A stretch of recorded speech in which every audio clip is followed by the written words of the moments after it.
Stop saying sorry all the time. Hey, I am Chuck the bureaucrat, and I'm a Gen Xer. And it might seem a little weird that you'd start a video about the word sorry with that kind of a declaration, but you'll see why it matters in a second. See, believe it or not, while I was going through high school in the late 80s and college in the 90s, a bunch of US states were busily legalizing apologies. Yeah, up until 1986, when Massachusetts passed the first apology law, an apology was considered an admission of guilt, and it could be used against you in a court of law. So, for example, when I was learning to drive, my parents, my driving instructor, they were all very adamant that if you got into an accident, do not say sorry. But like I said, through the 80s and 90s, a number of states were passing laws that made some types of apologies inadmissible as evidence of guilt. A lot of these laws centered around issues of malpractice, where the family members of a deceased patient wanted some statement of empathy from the doctor, but the doctor did not want to expose himself to liability. So when I tell millennials, stop saying sorry, it's more than just the usual age gap at play. We literally grew up under different legal systems of apology. In fact, while my kids were growing up, they were literally coached to say sorry for minor social infractions. Now is 2023, and people say sorry a lot. And while there are situations where a genuine apology is necessary, I argue that saying sorry too much undermines your personal authority. I've explained before how the number one rule of power is that you can have as much power as you can accumulate and hold. And in my video on power politics between chimpanzees, I explained how the sum of all the minor aggressions between individuals sums up to define the real dominance between them. In effect, all of these microaggressions, like pushing your way to the head of the line, or interrupting, or demanding a report on an unreasonable timeline, they're all ways to challenge the formal dominance, to figure out what the real dominance is.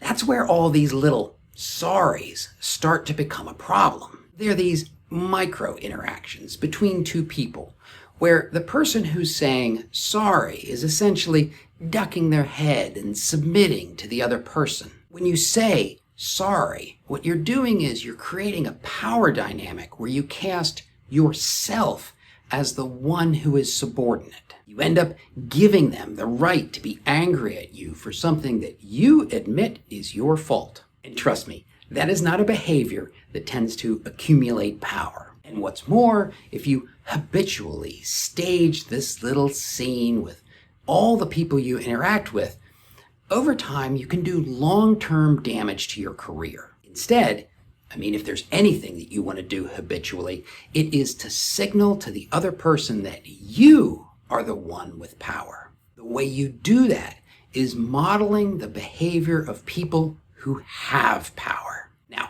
you probably remember from my video on chimpanzee politics that there are some distinctive ways that individuals in a power position behave. They protect the weak, they adjudicate conflicts, and they do not become defensive when attacked.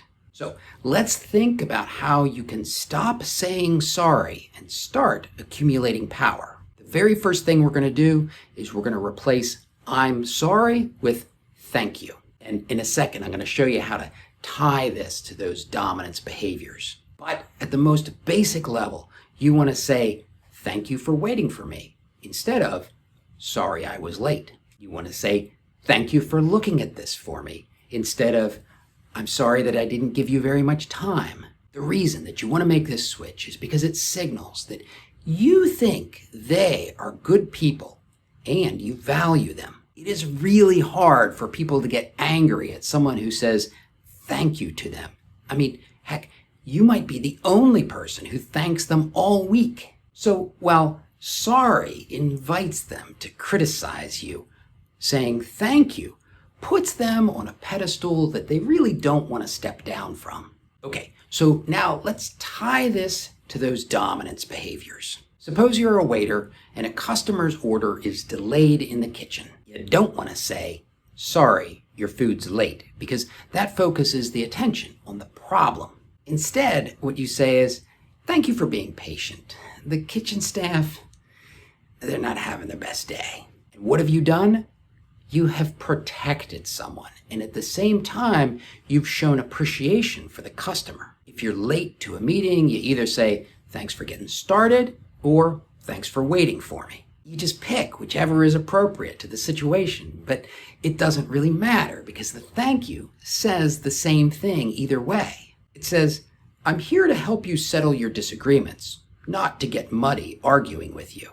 And finally, if a subordinate, maybe a couple of them, call you out because your guidance wasn't clear and articulate, I want to thank you for your candor. There's a lot of people who wouldn't have had the courage to provide that kind of feedback, and honestly, it makes us all better. What you're communicating, in addition to your appreciation for them as individuals, is that you are confident in your authority and they're not going to shake your position.